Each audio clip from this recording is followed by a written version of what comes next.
नमस्कार मित्रांनो, आज आहे 7 मे 2025। आपण जो लास्ट बेसल डोस दिला होता तो 7 एप्रिलला दिला होता। आपला हा 5वा बेसल डोस आहे। आता मे महिना स्टार्ट झाला आहे, तर आमच्याकडे जे टेम्परेचर असते चंद्रपूर डिस्ट्रिक्टमध्ये ते 47 ते 48 डिग्रीपर्यंत जाते। तर तुम्ही झाडाची कंडिशन बघू शकता। हे काही ठिकाणी फंगसने इन्फेक्टेड झाला आहे। ॲक्च्युली हे जास्त पाणी दिल्यामुळे झालं।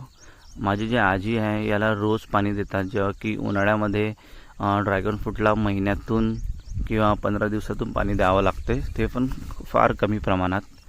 तर तुम्ही बघू शकता या झाडाच्या पाणी जास्त दिलं आहे, याच्यामुळे हे झाड पूर्ण अशक्त झालं आहे। याच्यामध्ये काहीच ताकद राहिलेली नाही आहे। मी हा आता 5वा बेसल डोस देत आहे, तर मे बी हा 5वा बेसल डोस दिल्यानंतर झाड रिकवर होऊन जाणार, आपण पाहू। जेव्हा मी आता जागा बनवत होते, तेव्हा मी खोदत होते, तर मला स्टार्टिंगला गांडूळ मिळाले नाही। मला वाटलं मे बी एवढ्या उन्हाळ्यामध्ये गांडूळ आता मिळणार नाही, ते खोलवर गेले असणार। पण जेव्हा मी हे माती कवर करत होते, तेव्हा मला अचानक 2-3 गांडूळ याच्यामध्ये दिसले। मला पाहून हे आश्चर्य वाटलं की एवढ्या हाय टेम्परेचरमध्ये पण गांडूळ वरतीच आहे। हे बघू शकता तुम्ही गांडूळ, असे 2-3 गांडूळ दिसले। आणखी खूप सारे गांडूळ होते तिथे।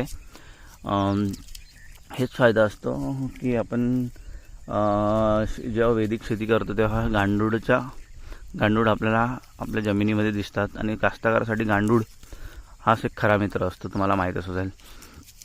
आता आपण बघू ॲक्च्युली की हे आता बेसल डोस दिल्यानंतर हे झाडाची कंडिशन कशी होते। हे सॉईल चार्जर आहे, हे सॉईल चार्जर टेक्नॉलॉजीचंच एक लिक्विड आहे। हे सुद्धा टाकून दिले, आणि झाडाची स्ट्रेंथ वाढते आणि मातीसुद्धा छान बनते। आता एक